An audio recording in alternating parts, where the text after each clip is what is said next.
Hello friends, welcome back to our channel. இது நான் உங்கள் விக்ரம். எல்லாம் செம்ம கடுப்பு இருப்பீங்கன்னு நினைக்கிறேன். எனக்கு கிட்டத்தட்ட ஒரு 25 நாளாக வீடியோவே போடலை. ஸோ சில பர்சனல் ரீசன்ஸ் அதெல்லாம் அதிகமாக ட்ராவல் பண்ணுறதுனால போட முடியாமல் போச்சு. நடுவில் த்ரோத் இன்ஃபெக்ஷன் இப்போ இன்ன வரைக்கும் கூட சரியாகலை. ஸோ போட்டுருவோமே, ஏன்னா ஸ்டோரியும் கொஞ்சம் இருக்குது, சரி போட்டலாம் அப்படின்றதுக்காக தான் இன்னைக்கு வீடியோ பண்ண போகிறோம். ஸோ இந்த வீடியோ பார்த்தீங்கன்னா கிட்டத்தட்ட 18+ மாதிரி தான். பட் எந்த அளவுக்கு கண்ட்ரோல் பண்ண முடியும் கண்ட்ரோல் பண்ணி சொல்லிடுங்க. ஸோ ஸ்கிப் பண்ணாமல் ஃபுல்லாக பாருங்கள். புதுசாக சப்ஸ்கிரைப் பண்ணாமல் வந்துட்டீங்கன்னா மறக்காமல் சப்ஸ்கிரைபும் பண்ணிவிடுங்க. வீடியோக்குள்ளே போயிடலாம். ஜஸ்ட் ஒரு நாளைக்கு ஒரு பூமர் வாங்குற காசில் உங்களால் வெயிட் லாஸ் பண்ண முடியும்னு சொன்னால் கேட்கறதுக்கே ஷாக்கிங்காக இருக்குல்ல. நான் விக்ரம் ஒரு இன்டர்நேஷனல் சர்டிஃபைட் ஃபிட்னஸ் ட்ரைனர். அது மட்டும் கிடையாதுங்க, ஒரு நியூட்ரிஷன் எக்ஸ்பர்ட் கூட. கோர்ஸ் யாருக்கானதுன்னு பார்த்தீங்கன்னா ஆல்ரெடி நீங்கள் வெயிட் லாஸ் பண்ண ட்ரை பண்ணியிருப்பீங்க, பட் ஆனால் ரிசல்ட் இருந்திருக்காது. சில பேர் வெயிட் லாஸ் பண்ணணும், பட் எப்படி பண்ணுறதுன்னு தெரியாமல் ஒரு கன்ஃபியூஷன் இருப்பீங்களே, உங்களுக்கான கோர்ஸ் தான் இது. ஸோ இந்த கோர்ஸை நீங்கள் என்ரோல் பண்ணணும்னு நினச்சின்னா கீழே டிஸ்கிரிப்ஷனில் லிங்க் கொடுத்துருக்கேன், அதில் போய் என்ரோல் பண்ணிக்கோங்க. அது மட்டும் கிடையாது, இந்த கோர்ஸ் முடிச்சதுக்கப்புறம் உங்களுக்கு கேலரி ட்ராக்கிங், அதுக்கப்புறம் பார்த்தீங்கன்னா மீல் ட்ராக்கிங், அப்புறம் சாம்பிள் டயட் பிளான், இந்த மாதிரி நிறைய டூல்ஸ் உங்களுக்கு அவைலபிளாக இருக்கும். ஸோ இந்த டூல்ஸ் எல்லாம் நீங்கள் யூஸ் பண்ணி உங்களால் ஈஸியாக weight loss or fat loss பண்ண முடியும். இதுல ஒரு அடிஷனல் போனஸ் என்னன்னு பாத்தீங்கன்னா, எவ்ரி மந்த் இதுல ஒரு மாடியூலும் ஆட் பண்ண போறோம். ஸோ இந்த மாடியூல் எதை பத்தினது இருக்க போகுதுன்னு பாத்தீங்கன்னா பயோஹேக் பத்தி இருக்க போகுது. இந்த பயோஹேக்ன்றது என்னன்னா, நீங்க வெயிட் லாஸ் பண்றீங்களா, அட் சேம் டைம் உங்க ஏஜையும் ரிவர்ஸ் பண்ண முடியும், விச் மீன்ஸ் உங்க மெட்டபாலிக் ஏஜை ரிவர்ஸ் பண்ண முடியும். அதை பத்தின கோர்ஸும் பாத்தீங்கன்னா ஃபர்தர் ஆட் பண்ண போறோம். இது எல்லாமே ஜஸ்ட் நீங்க பே பண்ற இந்த காஸ்ட்ல தான் அடங்கும் போது ஃபர்தர் இந்த சார்ஜஸும் வாங்க போறதும் கிடையாது. ஸோ வேணும்னு நினைக்கிறவங்க கீழே டிஸ்கிரிப்ஷன் லிங்க் இருக்குது, இப்போ யூஸ் பண்ணிக்கங்க. இன்கேஸ் உங்க ஃப்ரெண்ட்ஸ் யாராவது ஸ்ட்ரகிள் ஆகுறாங்கன்னா அவங்களுக்கு லிங்கை ஷேர் பண்ணுங்க. இப்போ நம்ம சேனலுக்கு ஃபர்ஸ்ட் டைம் வரீங்க, சப்ஸ்கிரைப் பண்ணாம பார்த்துருந்தீங்கன்னா மறக்காம சப்ஸ்கிரைப் பண்ணுங்க. பக்கத்துல பெல் ஐக்கான் இருக்கும், அதை கிளிக் பண்ணி ஆல்ல போட்டீங்கன்னா நான் வீடியோ போஸ்ட் பண்ண உடனே உங்களுக்கு நோட்டிஃபிகேஷன் வந்துடும். ஸோ உங்க ஃப்ரெண்ட்ஸுக்கும் அந்த வீடியோ ஷேர் பண்ணுச்சுன்னா மறக்காம ஷேர் பண்ணிடுங்க, லைக் பண்ணுங்க. உங்களுக்கு ஏதாவது கருத்து தெரிஞ்சுன்னா மறக்காம கமெண்ட் செக்ஷன்ல போஸ்டும் பண்ணிடுங்க.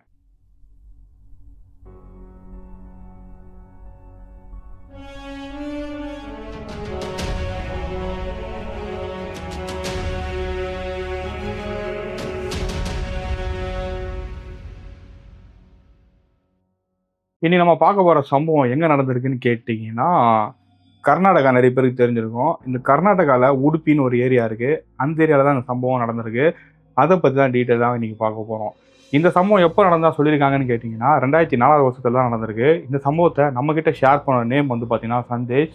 இவர் அந்த ஊரில் தான் பிறந்து வளர்ந்தவர். ஆனால் படிப்புக்காக பெங்களூரும் வந்திருக்காரு. இப்போ பெங்களூர் வந்ததுக்கப்புறம் அங்கே தமிழ் மக்கள் நிறைய பேர் இருக்காங்களே, அவங்க கூட பேசி பழகி அவர் தமிழும் நல்லா வர ஆரம்பிச்சிருக்கு. ஸோ அதுக்கப்புறம் தமிழ் சேனல்ஸ் நிறைய பார்க்கும்போது நம்மளோட சேனலும் ஒரு கண்ணில் பட்டிருக்கு. ஸோ அதனால் இந்த ஸ்டோரி நம்மக்கிட்டையும் ஷேர் பண்ணியிருக்காரு. அதுதான் இன்றைக்கி நம்ம பார்க்க போகிறோம். இந்த சம்பவம் சந்தேஷ் நடந்ததா கேட்டிங்கன்னா அவருக்கு நடக்கலை, அவங்க வீட்டில் யாருக்குமே நடக்கலை, அவங்க ஏரியாவில் தான் அந்த சம்பவம் நடந்ததா சொல்லியிருக்காரு. ஸோ அதை பற்றி தான் இன்றைக்கி நம்ம பார்க்க போகிறோம். ஸோ இதில் பொறுத்த வரைக்கும் நிறைய பேரோட நேம்லாம் மாறப்போகுது. ஸோ உடுப்பினா எக்ஸாக்ட் உடுப்பி கிடையாது, கர்நாடகா தான். ஸோ கன்ஃபியூஷன் இருக்கக்கூடாதுன்றதுக்காக தான் ஒரு ஊர் பேரை வச்சுருக்கேன். ஸோ கன்ஃபியூஸ் ஆகாதீங்க. இந்த சம்பவம் நடக்கும்போது சந்தேஷ்க்கு ஒரு 14 வயசு இருந்திருக்கும். அந்த ஊரில் தான் ஒரு ஸ்கூல்லையும் படிச்சுட்டு வந்துட்டுருக்காரு. ஸோ இவரோட ஸ்கூல் முழுக்க முழுக்க பார்த்தீங்கன்னா முஸ்லீம்ஸ் அதிகமாக இருக்கிற ஏரியா அந்த ஏரியா. ஸோ அந்த ஸ்கூலில் பொறுத்த வரைக்கும் நிறைய பேர் முஸ்லீம்ஸ் தான் இருப்பாங்க. ஸோ முஸ்லீம்ஸ்னாலே உங்களுக்கே தெரிஞ்சிருக்கும். ஸோ நான்வெஜ் பொறுத்த வரைக்கும் அவங்க அதிகமாக பீஃப் சாப்பிடுவாங்கன்றது. பட் அந்த ஊரை பொறுத்த வரைக்கும் என்னென்னு பார்த்தீங்கன்னா, அந்த ஸ்கூலுக்கு வர பசங்க பீஃப் அதிகமாக கொண்டு வர மாட்டாங்க. அதுக்கு காரணம் என்னென்னா, கூட படிக்கிற மற்ற மதத்து பசங்களும் படிக்கிறாங்க அப்படின்ற ஒரு காரணத்துக்காக அவங்களுக்கு டிஸ்டர்பன்ஸ் இருக்கக்கூடாதுன்றதுக்காக தான் அவங்க அந்த பீஃப்லாம் அதிகமாக கொண்டு வர மாட்டாங்களாம். மற்றபடி வெளியில் போய் சாப்பிட்றது இது எல்லாமே நிறைய இருக்கும். அதுமாதிரி ஹிந்துஸ் எடுத்துக்கிட்டாலும் அவங்களும் அதே மாதிரி தான். பட் நிறைய பேர் வீட்டில் இந்த போர்க்குன்றது செய்ய மாட்டாங்க. பட் அந்த ஊர்லேயும் பார்த்தீங்கன்னா போர்க்கெலாம் இருந்திருக்கு. என்னதான் முஸ்லீம் அதிக பேர் இருந்தால் கூட ஊருக்கு ஒதுக்குப்புறமாக அந்த கடைலாம் இருக்க தான் செஞ்சுருக்கு. நம்மளும் நிறைய பேர் ரொம்ப டவுன் சவுத்தில் போயிட்டோன்னா, அந்த மதுரைலாம் தாண்டி போயிட்டோன்னா நிறைய ஊர்லேயும் இந்த பீஃப் ஸ்டால்லாம் ஊருக்குள்ளே இருக்காது, ஊருக்கு வெளியில் அந்த மாதிரி தான் இருந்துகிட்ருக்கும். ஏன்னா யாருக்கும் அந்த டிஸ்டர்பன்ஸ் இருக்கக்கூடாது அப்படின்றதுக்காக அந்த மாதிரி தான் அந்த ஊர்லேயும் இருந்திருக்கு. ஸோ அங்கே என்ன நடந்திருக்குன்னு பார்த்தீங்கன்னா, ஒருத்தருக்கு அந்த ஃபேமிலியை பொறுத்த வரைக்கும் யாருக்குமே பார்த்தீங்கன்னா ஒரு வேறு மதத்துக்கு சேர்ந்தவங்களை ஆவே ஆகாது. அது முஸ்லீம் மதம் கிறிஸ்டின் சரியாக அவங்களுக்கு ஆவே ஆகாது. ஸோ அப்படிப்பட்ட ஒரு பர்சன் அவர். ஸோ அந்த பர்சன் என்ன செய்கிறாருன்றதை பார்த்தீங்கன்னா, ஒரு கிறுக்குத்தனமான ஒரு வேலையை பார்க்குறாரு. அது என்ன வேலைன்னு பார்த்தீங்கன்னா, வீட்டுக்கு பின்னாடி ஒரு பண்ணை அமைக்கிறாரு. ஸோ அதை அமைக்கும் போது ஸ்டார்டிங் அந்த இடத்தெல்லாம் க்ளீன் பண்ணி எல்லாத்தையும் செட் பண்ணுறாரு, வேலிகிலாம் போடுறாரு. போடும் அங்கே இருக்கிறவங்க என்ன நினைக்கிறாங்கன்னா, ஓகே இவர் ஆடு வளர்க்க போகிறாரு போல். ஏன்னா இதுக்கு முன்னாடி அவங்க வீட்டில் மாடு இருந்திருக்கு. ஸோ மாடு பார்த்தீங்கன்னா கொடுத்துட்டு ஆடு வளர்க்க போகிறாரு போல் அப்படின்னு நினச்சிட்டு இருக்காங்க எல்லாருமே. ஆனால் அவர் என்ன செய்கிறாருன்னு பார்த்தீங்கன்னா, கிட்டத்தட்ட ஒரு 15 பன்னிகளை வாங்கிட்டு அவங்க வளர்க்க ஆரம்பிக்கிறாரு. ஸோ அப்படி வளர்க்க ஆரம்பிக்கும்போது அங்கே யாருக்குமே எந்த டிஸ்டர்பன்ஸ் இல்லை. ஏன்னா அவர் வீட்டில் தானே இருக்குது, அவர் தானே வளர்க்குறாரு அப்படின்ற போது யாருக்குமே அது பெருசாகவே தெரியல. பட் போக போக என்ன நடக்குதுன்னு பார்த்தீங்கன்னா, அவரு வந்துட்டு அந்த வீட்டு வெளியிலேயே வந்து ஒரு கடைய போடுறாரு. அந்த கடை எதுவுமே கிடையாது. வீட்டுக்கு பின்னாடி வந்து பன்னி வளர்க்குறாருன்னா, வீட்டுக்கு முன்னாடி வந்து அந்த பன்னி இறைச்சி கடைய வந்து அவரு போடுறாரு. இது போடும்போது அங்க இருக்கிறவங்க எல்லாருக்குமே வந்து ட்ரிகர் ஆகுது. எல்லாருமே பிரச்சனை பண்றாங்க. "ஏம்பா இந்த இடத்துல அதிகமா முஸ்லிம்ஸ் இருக்காங்க. அப்படி இருக்கும்போது இந்த இடத்துல நீ இந்த கடைய போடலாமா?" அப்படின்னு கேட்கும்போது, "நான் எங்கன்னா போடுவேன். உங்களுக்கு என்ன பிரச்சனைன்னு?" சொல்லி ஒரு பிரச்சனை பண்ண ஆரம்பிக்கிறாரு. ஸோ அந்த சைடுமே இந்த சைடு வந்து இப்படி ஒரு ஆள் இருக்கிறதுனால, அந்த சைடும் வந்து கொஞ்சம் மூர்க்கத்தனமா யோசிக்கிறவங்க சில பேர் இருக்க தானே செய்வாங்க. ஸோ அப்படி இருக்கும்போது அவங்க என்ன செய்றாங்கன்னா, ஒரு வேற மாரியான ஒரு விஷயத்த வந்து பண்றாங்க. அது என்ன செய்றாங்கன்னு பார்த்தீங்கன்னா, ஜின்ன வந்து ஏவி விடுறாங்க. ஸோ ஜின்னு தானடா ஏவி விட்டாங்கன்னா, பழகும்போது ஜின்னு கதையா அப்படின்னு நினைச்சிடாதீங்க. ஃபுல்லா பார்த்தீங்கன்னா உங்களுக்கே தெரியும். இது எந்த அளவுக்கு வந்து கொடூரமா ஒரு சில விஷயங்கள்லாம் பண்ணியிருக்காங்கன்றது. அப்படி ஜின்ன ஏவி விட்டவனோட நோக்கம் என்னவா இருந்திருக்குன்னு பார்த்தீங்கன்னா, இவர் இங்க பன்னி பண்ண நடத்தக்கூடாது. அந்த பன்னிங்கலாம் இறந்து போயிரணும் அப்படின்றதுனால தான் வந்து அவங்க ஜின்னையும் ஏவி விட்டுருக்காங்க. ஆனா, ஸ்டார்ட்டிங்ல வந்து ஒரு சில பன்னி வந்து இறந்து போயிருக்கு. அப்படி இறந்து போனதுனால வந்து அவரும் வந்து அந்த பன்னி பண்ணைய வச்சுட்டு ரொம்ப வெக்ஸ் ஆயி போயிருக்கு. ஏன்னா சம்மந்தமா பன்னிலாம் இறந்து போகுதுன்னு சொல்லி, அவர் டாக்டர்லாம் கூட்டிட்டு வந்து செக்கப் எல்லாமே பண்றாரு. டாக்டரும் வந்து எதுவுமே பிரச்சனை இல்ல. எல்லாமே ஹெல்த்தியா தான் இருக்கு. இங்க வந்து நோய் பரவறதுக்கு உண்டான வழிகளும் எதுவுமே கிடையாது இங்க. அப்படின்ற மாரி வந்து டாக்டரும் சொல்றாரு. அந்த ஏரியால வந்து நாய் கூட கிடையாது. அப்படி இருக்கும்போது எப்படி பன்னிங்கலாம் இறந்து போகுது? ஏதோ ஒரு கடிச்சு இறந்து போன மாரி இறந்து போகுது. ஸோ இது வந்து இவருக்கு ஒரு கன்ஃபியூஷனாவே இருந்துட்டு இருக்கு. இவரும் தொடர்ந்து வந்து அத பண்ணிட்டு தான் இருந்துட்டு இருக்காரு. டாக்டர கூப்பிடுறாரு, செக் பண்ண எல்லாமே போயிட்டு இருக்கு. கிட்டத்தட்ட ஒரு 3 வாரத்திலே வந்து கிட்டத்தட்ட அவர்கிட்ட இருந்த பாதி பன்னிங்கலாம் இறந்து போயிருது. அப்படி இறந்து போனதுக்கு அப்புறம் வந்து அவர் என்ன செய்றாருன்னு பார்த்தீங்கன்னா, அவர் ஃப்ரெண்டுங்க கிட்டலாம் புலம்பிட்டு இருக்கு. அந்த மாரி ஆகுது, என்னன்னே தெரியலையே அப்படின்னு சொல்லும்போது தான் அவர் ஃப்ரெண்ட் ஒரு ஐடியா குடுக்குறாரு. இது ஏன் நீ வேற எதுவுமா யோசிக்க கூடாது? வேற யாருனா வந்து எதனா தீய சக்தியோ, இல்ல செய்வின, பில்லி சூனியம் இந்த மாரி எதனா ஒண்ணு பண்ணியிருந்தா கூட இந்த மாரி ஆகறதுக்கு வாய்ப்புகள் இருக்கு.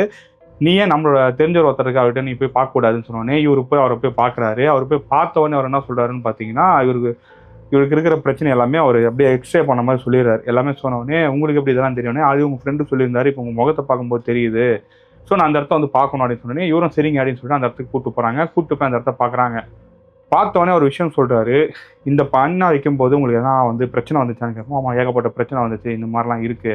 "சரி நீங்க ஏன் இத பண்ணீங்க?" அப்படின்னு கேட்கும்போது, "இல்ல இந்த இடத்துல ஃபர்ஸ்ட் நெறைய ஹிந்துஸ் தான் இருந்தாங்க. அதுக்கப்புறம் வந்து கொஞ்சம் கொஞ்சமா வந்து முஸ்லீம் வந்து டாமினேட் பண்ணி இந்த இடத்தலாம் வாங்கிட்டாங்க. இப்ப ஹிந்துஸ்ன்னு எடுத்தீங்கன்னா கொஞ்சம் பேர் தான் இருக்காங்க. அப்படி இருக்கிறதுனால இவங்க வைக்கிறது தான் சட்டமாவே இருக்கு இந்த இடத்துல. நாங்க எதுவுமே பண்ண முடிய மாட்டேங்குது அவங்கள மீறி அப்படின்னு பிறகு, சரிங்க அதுக்கும் இதுக்கும் என்னங்க சம்மந்தம் கேட்டா, அவங்களுக்கு இது பிடிக்காதுல்ல அதனால தான் நான் இத பண்றேன் அப்படின்போது, சரி இது பண்ணா கூட யார் வாங்குவாங்க? இருக்கிற 4, 5 பேர் தான் வாங்குவாங்க. இது வீம்புக்கு நீங்க பண்றீங்க அப்படின்னு சொல்லிட்டு இவரும் பேசுறாரு. ஏங்க நான் உங்கள எதுக்கு கூட்டிட்டு வந்தேன்? நீங்க அத விட்டு நீங்க வேற ஏதோ பேசிட்டு இருக்கீங்கன்னு தான் அவர் ஒரு விஷயம் சொல்றாரு. இந்த இடத்துல ஜின்னோட நடமாட்டம் இருக்கு. இந்த ஜின்னோட நடமாட்டத்தினால தான் வந்து உனக்கு இவ்வளோ பிரச்சனை இருக்கு. அந்த ஜின்ன வந்து எதுக்கு ஏவி விட்டுருக்காங்கன்னு பார்த்தீங்கன்னா, இந்த மாரி வந்து நீ இந்த பண்ணைய நீ நடத்தக்கூடாது அப்படின்றதுக்காக ஏவி விட்டுருக்காங்க. அப்படின்னு சொல்லிட்டு அந்த மாந்திரீகவாதியும் சொல்லியிருக்காரு. சொன்ன உடனே அத எப்படியாவது சரி பண்ணுங்க. எனக்கு உதவி பண்ணுங்கன்னு கேட்கும்போது தான் அவரு ஒரு கேவலமான ஒரு விஷயத்த சொல்றாரு. உங்க வீட்ல கன்னி பொண்ணுங்கள் யாருனா இருக்காங்களான்னு கேட்கறாங்க. இருக்காங்க. என் பொண்ணு இருக்கா அப்படின்னு சொன்னோனே, அவங்க எத்தன வயசு ஆகுதுன்னு கேட்கறாரு. 19 வயசு ஆகுதுன்னோனே, அதுக்கு தாண்டி அதுக்கு கம்மியில யாருனா இருக்காங்கன்னு கேட்டா, இல்ல எனக்கு இருக்கிறது ஒரே ஒரு பொண்ணு தான் அப்படின்னு சொல்லிட்டு இவரும் சொல்லியிருக்காரு. சொல்லும்போது அவர் என்ன சொல்றாருன்னா, இந்த மாரி ஜின்னுங்கள வந்து நம்ம டைரக்ட்டா வந்து கண்ட்ரோல் பண்ண முடியாது. ஒரு கன்னி பொண்ணு மூலியமா தான் வந்து அந்த ஜின்ன விரட்ட முடியும் அப்படின்னு சொன்னோனே, இவர் என்ன செய்யணும்னு சொல்லி கேட்கறாரு. கேட்டவுடனே வந்து இந்த மாரி ஒரு பூஜை இருக்குங்க. அந்த பூஜைய பண்ணா தான் வந்து அந்த ஜின்ன வந்து விரட்ட முடியும். அந்த ஜின்ன வந்து நம்ம வசியம் பண்ணி, நம்ம கண்ட்ரோலுக்கு அத எடுத்துக்கிட்டா, நம்ப வந்து அந்த ஜின்ன வச்சு நெறைய விஷயங்கள் பண்ணலாம். ஸோ அதுக்கு வந்து உன் பொண்ணோட உதவி தேவைப்படுதுன்னு சொல்லிட்டு இந்த மாந்திரீகவாதி சொல்லியிருக்காரு. சொன்ன உடனே வந்துட்டு இவரு என்ன செய்றாருன்னு பார்த்தீங்கன்னா, சரின்னு சொல்லி எல்லாத்தையும் ஒத்துக்கிறாரு. ஒத்துக்குன உடனே அதுலேருந்து கரெக்ட்டா ஒரு வாரத்தில வந்து அந்த பூஜையும் வந்து ஆரம்பிக்கிறாங்க. ஸோ அந்த பூஜை ஆரம்பிக்கும்போது வந்து இந்த மாந்திரீகவாதி என்ன சொல்றாருன்னா, இவங்க வீட்டுக்குள்ளேயே தான் அந்த பூஜைய நடத்துறாங்க. ஸோ நடத்தும்போது இந்த மாதிரியான விஷயங்கள்லாம் வந்து வாங்கி வைக்கணும் அப்படின்னு சொல்லிட்டு நெறைய விஷயங்கள் கேட்டிருக்காங்க. நெறைய விஷயங்கள் அவங்க பண்ணி குடுத்துருக்காங்க. அது என்னன்னு வீடியோல சொல்ல வேணாம். ஸோ அது மாரிலாம் பண்ண உடனே வந்துட்டு அவங்க பொண்ண வந்து ஒரு அந்த ஹிப்னாட்டிஸ் மூலியமாவோ, இல்ல ஏதோ ஹிப்னாட்டிசம் மூலியமாவோ, இல்ல மனவசியம் ஏதோ ஒரு விஷயத்த பண்ணி அந்த பொண்ண வந்து இந்த மாந்திரீகவாதியா அவரு கண்ட்ரோலுக்கு கொண்டு வந்துர்றாரு. கொண்டு வந்தது மட்டும் இல்லாம, அந்த இடத்துல வந்து அந்த பொண்ண வந்து உட்கார வச்சுறாங்க. ஒரு வளைய மாரி போட்டு அதுக்குள்ள உட்கார வச்சுர்றாங்க. உட்கார வச்சது மட்டும் இல்லாம, நீங்க எல்லாம் போயிடுங்க அப்படின்னு சொல்லிட்டு, பொண்ணோட அம்மாவையும், அப்பாவையும் மட்டும் இருக்க சொல்லி மத்தவங்கலாம் வெளில போ சொல்லிடுறாரு. சொன்னதுக்கு அப்புறம் என்ன சொல்றாங்கன்னா, அங்க பொண்ணோட அம்மா இத சொல்லி, இந்த பொண்ணோட ட்ரெஸ்ஸ வந்து எல்லாத்தையும் கழட்டுருங்க. ஒரு ட்ரெஸ் உடம்புல இருக்கக்கூடாது அப்படின்ற மாரி சொல்றாரு.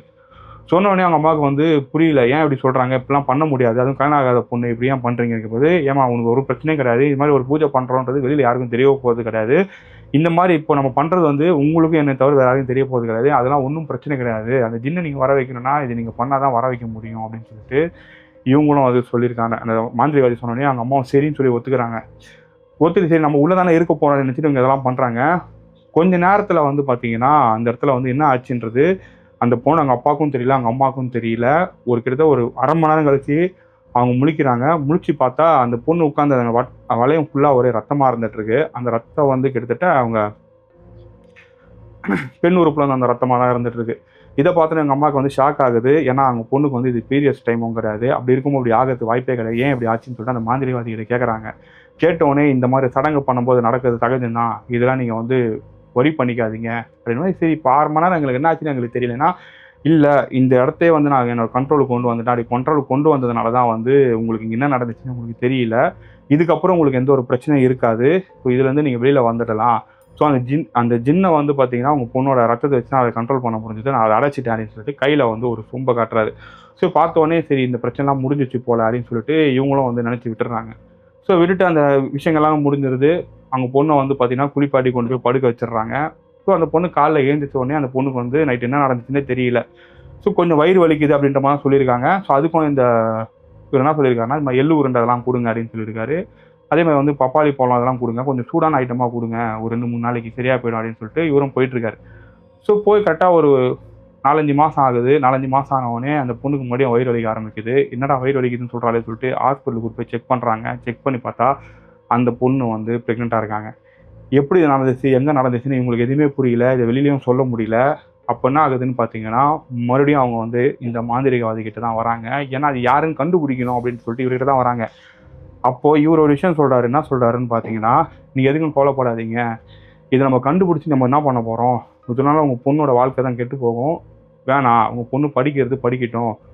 இந்த 4 மாதம் தானே ஆகுது, இது எப்படியா நம்ம வெளியில் எடுத்துடலாம் அப்படின்னு சொல்லிட்டு 4 மாதமா 3 மாதமா எனக்கு தெரியல. இப்போ அந்த டைமில் தான் நடந்திருக்குது. இது எப்படியா நம்ம வெளியில் எடுத்துடலாம்னு சொல்லிட்டு இவருக்கு தெரிஞ்ச 4-5 ஹாஸ்பிட்டல் வேலை செய்கிற நர்சஸ்லாம் இருப்பாங்களே, இவங்களெல்லாம் கூட்டிகிட்டு வராரு அந்த இடத்துக்கு. யார் வீட்டுக்குன்னா அவங்க வீட்டுக்கு கூப்பிட்டு வராரு.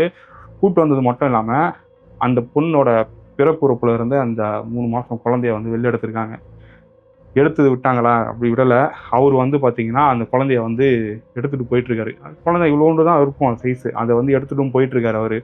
அப்போ அவங்க கேட்குறாங்க, இது என்னங்க எதுக்கு இதை எடுத்துகிட்டு போகிறீங்க கேட்டோடனே, இது வந்து அந்த பையனோட வேலையே கிடையாது, இது அந்த ஜின்னோட வேலை. அந்த ஜின்னோட மூலிமா வந்து உங்கள் பொண்ணு கர்ப்பமாயிருக்கா அப்படின்னு சொல்லிட்டு இவர் வந்து இந்த மாதிரிலாம் சொல்லி அவங்கள பயமுறுத்திருக்காரு. வெளியே யார்கிட்டையுமே சொல்லிடாதீங்க, சொன்னீங்கன்னா தாராளம் வேறு பிரச்சனைலாம் வரும் அப்படின்னு சொல்லிட்டு இவர் வந்து சொல்லி வந்து பயமுறுத்திருக்காரு. அவங்களும் பயந்துட்டு இதை வந்து வெளியிலையும் சொல்லலை. ஸோ இவர் வந்து அந்த பண்ணி ஏன்னா இறந்து போகலை. பண்ணி இறந்து போகாததுனால வந்து இவங்களுக்கு பிரச்சனை இல்லை. ஸோ அந்த ஜின்னு போயிடுச்சு போலன்னு சொல்லிட்டு இவங்களும் நினச்சிட்டு இருக்காங்க. அந்த மாந்திரிகவாதியும் அந்த குழந்தைய எடுத்துகிட்டும் போயிருக்காரு. அப்படி எடுத்துகிட்டு போனவர் அவர் என்ன பண்ணியிருந்திருப்பாரு நான் சொல்ல தேவை கிடையாது. அவர் கொண்டு போய் சில தீய விஷயங்களுக்கு தான் அதை யூஸ் பண்ணியிருக்காரு. இந்த செய்வனை வைக்கிறது, இந்த மாதிரி விஷயங்கள்லாம் அந்த குரலின்னு சொல்லுவாங்க. அந்த குரலி விஷயத்துக்காக அந்த குழந்தைய வந்து அவர் யூஸ் பண்ணியிருக்காரு. ஸோ அது கொஞ்ச நாள் போயிட்டே தான் இருந்துகிட்ருக்கு. போயிட்டே இருந்திருக்கும் போது ஒரு பண்ணி வளர்க்கறது வந்து நித்திரமா தெரியல. அங்கே அக்கம் பக்கத்தில் நிறைய பேர் பிரச்சனை பண்ணுறாங்க. நம்ம ஜின்ன ஏவி விட்டால் கூட இவங்க தப்பிச்சிடறாங்க, எப்படி தப்பிச்சிடறாங்கன்னு சொல்லிட்டு இவங்க எல்லாமே யோசிச்சுட்டு வந்துட்டுருக்காங்க. ஆனால் இது யார் பண்ணாங்க, எதுக்கு பண்ணாங்கன்னு சொல்லிட்டு இவருக்கும் தெரியல. இவருக்கு தெரியாதனால இவரும் வந்து பார்த்தீங்கன்னா அந்த முஸ்லீம்ஸ்லேயே ஒரு சில ஃப்ரெண்ட்ஸ் இவங்களுக்கு இருப்பாங்கல்ல. எப்படி இருந்தாலும் எல்லாரையும் பகைச்சிக்க முடியாது, யாருன்னா ஒருத்தங்க இருப்பாங்க எல்லா இடத்துலையுமே. ஏன்னா அது ரொம்ப வந்து பொலிட்டிக்கலாக போவான்னா இவர் வந்து ஃபுல்லாக வந்து அவங்களுக்கு வெறுக்க மாட்டார். அதில் ஒரு சில பேர் வந்து இவங்க கூட படித்த ஃப்ரெண்ட்ஸு சில பேர் இருக்காங்கல்ல, அவங்க கூட அப்பப்போ பேச்சு வச்சுப்பாரு. அப்படி பேச்சு வச்சுக்கும் போது உங்களால் தான் ஒருத்தர் மாதிரி ஜின்ன ஏவி விட்டுட்டான் அப்படின்னு சொன்ன உடனே இவர் போய் அங்கே இருக்கிறவங்க எல்லார்கிட்டையும் சொல்லியிருக்காரு, அதுக்கு நான் இந்த மாதிரிலாம் பண்ணி வந்து ஒரு மாந்திரிகவாதியை கூப்பிட்டு சரி பண்ணேன் அப்படின்னு சொன்னோடனே இவங்க போய் அவங்க கிட்ட போய் சொல்கிறாங்க, இந்த மாதிரி வந்து யாரோ பண்ணியிருக்காங்க. யார் தெரியல பண்ணவங்க அந்த கூட்டத்தில் தான் இருப்பாங்க. அவங்க வந்து யோசிக்கிறாங்க யார் எடுத்திருப்பாங்க அப்படின்னு சொல்லி கேட்கும்போது தான் வந்து இந்த ஒரு மாதிரி ஒரு மாந்திரிகவாதி தான் பண்ணியிருக்காரு அப்படின்றதே உங்களுக்கு தெரியும் வருது. இவங்க ஃப்ரெண்டு மூலிமா வந்து என்ன பண்ண, எதுக்கு அதை எடுத்த அப்படின்னு சொல்லி கேட்கும்போது தான் வந்து அவர் அதிர்ச்சியான ஒரு விஷயத்த சொல்கிறாரு. அது என்னன்னு பார்த்தீங்கன்னா, இந்த பர்சன் இந்த பண்ண வச்சிருக்காரு பார்த்தீங்களா, இந்த பர்சன் இருக்காருல்ல, இந்த பர்சனுக்கு ஒரு அண்ணன் இருக்காரு. அந்த அண்ணனுக்கும் அந்த மாந்திரிகவாதிக்கும் ரொம்ப நாளாக ஒரு பகை இருந்துகிட்டே இருக்கு. அந்த பகையை தீர்த்தத்துக்காக தான் வந்து அவங்க அண்ணனை வந்து இவங்க இந்த பில்லி சூனியெல்லாம் வச்சு அவங்க அண்ணனை வந்து அவர் எங்கே போனான்னு யாருக்கும் தெரியல. அந்த மாதிரி வந்து ஒரு காணா போன மாதிரி ஆக்கிட்டாங்க. அதுக்கப்புறம் அவர் இன்ன வரைக்கும் அவர் யாருமே பார்க்கவே இல்லை. அவரோட தம்பி தான் இவர். இவங்களுக்கு வந்து அந்த மாந்திரிகவாதி வந்து அவங்க அண்ணன் வந்து காசு தரோம், அதை தராமதுனால தான் இவர் இந்த வேலையும் பார்த்து விட்டாரு. ஸோ அது சேம் டைம் தராமல் விட்டாருன்னா அந்த காசை வாங்குறதுக்கு ஒரு மறுபடியும் மாந்திரிகம் முன்னாடி காசை வாங்கியிருக்கலாம். ஆனால் அதை தாண்டி இவர் இந்த மாதிரிலாம் பண்ணியிருக்காரு. ஸோ அந்த குடும்பத்தில் எல்லாரையும் பழி வாங்கணும் அப்படின்னு சொல்லி ஒரு மாதிரி ஒரு பிளான் பண்ணிட்டே இருந்திருக்காரு. அதுக்கேற்ற மாதிரி தான் இவருக்கு இந்த சம்பவம் கிடச்சிருக்கு. சம்பவம் கிடச்சதுக்கப்புறம் இவர் என்ன செஞ்சிருக்காருன்னு பார்த்தீங்கன்னா, அன்றைக்கி நைட் அந்த பூஜைலாம் பண்ணாங்கல்ல, அங்கே ஜின்னை கட்டி விடுறது இந்த மாதிரி விஷயம்லாம் இருக்குது. அது ஒரு முன்னாடியே பண்ணிட்டு இருக்காரு. அந்த இடத்துல அந்த பூஜை நடக்கிறதுக்கு முன்னாடியே அந்த வேலையெல்லாம் பண்ணியிருக்காரு. பண்ணிட்டு அந்த இடத்துல என்ன பண்ணியிருக்காருன்னு பார்த்தீங்கன்னா, அந்த பொண்ணை வந்து நம்ம சும்மா விடக்கூடாது அப்படின்னு சொல்லிட்டு அந்த பொண்ணை வந்து அன்றைக்கி நைட்டு ரேப் பண்ணியிருக்காரு. ஆக்சுவலி இந்த வார்த்தை சொல்லக்கூடாதோ, அதை பண்ணியிருக்காரு அன்றைக்கி நைட்டு. ஸோ பண்ணிவிட்டு அவங்க வீட்டில் இருக்கிறவங்க எல்லாருமே வந்து மயமுத்திருக்காரு. ஆக்சுவலாக இவர் என்ன செஞ்சிருக்காருன்னு பார்த்தீங்கன்னா, அந்த இடத்துல ஒரு புகையை வந்து கிளப்பி விட்டுருக்காரு. அந்த ஒரு மூலிகை செடியை வந்து நெருப்பில் போட்டு எரிச்சோன்னா, அந்த நெருப்பு என்ன செய்யும்னு பார்த்தீங்கன்னா, அந்த புகை வந்து சுற்றி இருக்கிறவங்க எல்லாருமே வந்து மயக்கடைய செய்யாது. அவங்கள வந்து பார்த்தீங்கன்னா, அவங்க நார்மலா தான் இருப்பாங்க. அவங்க நர்வஸ் சிஸ்டம் வேலை செய்யாது. அவங்க கண் திறந்திருந்தா கூட அவங்களுக்கு அந்த பார்க்கிற பவர் இருக்கு. அந்த மாதிரியான மூலிகைலாம் சில இருக்கு இன்ன வரைக்குமே. ஸோ அந்த மாதிரி ஏதோ ஒண்ணு யூஸ் பண்ணியிருக்காரு அவரு. ஸோ அந்த டைம் வந்து இவரு வந்து அதனால பாதிக்கப்படாம இருக்கிறதுக்காக இவரு ஒரு விஷயத்த யூஸ் பண்ணியிருக்காரு. அத பண்ணி தான் அவரு அந்த டைம் அதையும் பண்ணியிருக்காரு. பண்ணி முடிச்சதுக்கு அப்புறமா தான் அவங்க மறுபடியும் நினைவுக்கு வந்திருக்காங்க. நினைவு வந்ததுக்கு அப்புறமா தான் இவர் வந்து இந்த மாதிரி விஷயங்கள்லாம் சொல்லி போயிருக்காரு. அதுக்கு இந்த மாதிரி விஷயங்கள்லாம் நடந்தது வந்து அவங்க வந்து சொல்லிடுறாங்க. அந்த சைடும் வந்து 4 பேர் இருப்பாங்கல்ல. அந்த 4 பேருமே கெட்டவனா இருப்பாங்கன்னா இருக்க மாட்டாங்க. யாருன்னா ஒருத்தனா நல்லவனா இருப்பாங்கல்ல. அதுல அவரு வந்து என்ன பண்ணியிருக்காருன்னா, ஆல்ரெடி பண்ண வச்சிருந்த ஒருத்தருக்கு முஸ்லீம் ஒருத்தர் ஃப்ரெண்டா இருக்கார்ல, அந்த ஃப்ரெண்டு கிட்ட வந்து அவர் வந்து சொல்லிடுறாங்க நடந்த எல்லா விஷயத்தையுமே. அவரு பதறி இப்ப என்ன பண்றாருன்னு பார்த்தீங்கன்னா, அந்த மாந்திரிகவாதிய பத்தி எல்லாத்தையுமே இவங்ககிட்ட சொல்லிடுறாங்க. சொன்னதுக்கு அப்புறம் நடக்குதுன்னு பார்த்தீங்கன்னா, இவரு மட்டும் கிடையாது. அந்த முஸ்லீம் ஃப்ரெண்ட்ஸ் இன்னும் கூட 2, 3 பேர்லாம் போய் அந்த மாந்திரிகவாதிய அடி அடின்னு அடிச்சு, அவர கொண்டு போய் காட்டுல வச்சு, அதுக்கப்புறம் அவரு காணாமவே போயிட்டாரு. அதுக்கப்புறம் அவர் எங்க போனாருன்னா, அது யாருக்கும் தெரியல. அந்த மாரி ஒரு சம்பவம் அந்த டைம் நடந்திருக்கு. ஸோ அப்போ வந்து நியூஸ் பேப்பர்ல தான் இந்த விஷயம் வந்ததா சொல்றாங்க. பட் டீட்டெயிலா வரல அப்படின்ற மாரி தான் சொல்றாங்க. ஜஸ்ட் இந்த மாரி ஒருத்தர் வந்து சண்டையாகி காணாம போயிட்டாரு அப்படின்ற மாரி சொல்லியிருக்காங்க. ஸோ அதுக்கப்புறமா இவரும் வந்து புரிஞ்சுக்கிட்டாரு. நம்ப வந்து யாருக்கு எதிர்க்கா நம்ம செய்யணும்னு நினைச்சோமோ, அவங்க தானே இன்னைக்கு நம்மளுக்கு வந்து துணைக்கு நின்னாங்க. அவங்க மூலியமா தான் நம்மளுக்கு நல்லதே நடந்துச்சு. இதனால நம்ம வந்து என்ன அடைஞ்சோம்? நம்மளுக்கு தான் நம்ம வீட்ல தான் இவ்வளோ பிரச்சனை நடந்துச்சு. இதனால நம்ம தேவையில்லாம இந்த விஷயத்த நம்ம பண்ணிடக்கூடாது அப்படின்னு சொல்லிட்டு இவர் என்ன செஞ்சிருக்காருன்னா, அதுக்கப்புறம் அந்த பண்ணியெல்லாம் எடுத்துட்டு போய் இவங்களுக்கு ஊருக்கு வெளியில வந்து ஒரு இடம் இருந்திருக்கு. அந்த இடத்துல அதெல்லாம் வளர்க்க ஆரம்பிச்சிருக்காரு.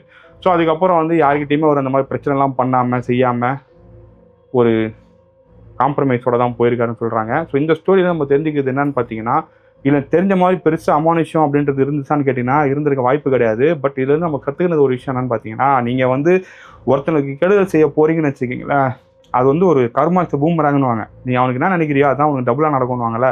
இங்க இவருக்கு 4ஆ நடந்திருக்கு. வேற எதுவுமே கிடையாது. அவன் பாட்டுன்னு ஒருத்தன் இதான் செய்றான், நான் செஞ்சுட்டு போறேன். நம்ம பாட்டு நம்ம வேலைய பார்த்தோம்னா நமக்கு நல்லது நடக்க போகுது. தேவையில்லாம போய் அவன நோண்டிட்டு இருந்தோம்னு வச்சுக்கங்களேன், அது திருப்பி நம்மளுக்கு தான் பிரச்சனை. அதுதான் நம்மளுக்கு நடந்திருக்கு. இந்த ஸ்டோரிய பொறுத்தவரைக்கும் அதான் நடந்திருக்கு. ஸோ இது எந்த அளவுக்கு உண்மைன்றது எனக்கு தெரியல. அவர் சொன்னத தான் அப்படியே நான் உங்ககிட்டயும் சொல்லியிருக்கேன். ஸோ இந்த ஸ்டோரி பிடிச்சிருந்தா உங்க ஃப்ரெண்ட்ஸுக்கும் ஷேர் பண்ணுங்க, லைக் பண்ணுங்க. இந்த ஸ்டோரி பத்தின கருத்து எதாவது தெரியும்னா மறக்காம கமெண்ட் செக்ஷன்ல போஸ்ட் பண்ணுங்க. இதுக்கப்புறம் ரெகுலரா வந்து வீடியோ போட ட்ரை பண்றேன். கண்டிப்பா வந்துரும். உங்க சப்போர்ட் எந்த அளவுக்கு நீங்க குடுக்குறீங்களோ அந்த அளவுக்கு நம்ம சேனல்ல வீடியோ வந்துட்டு வந்துருக்கும்.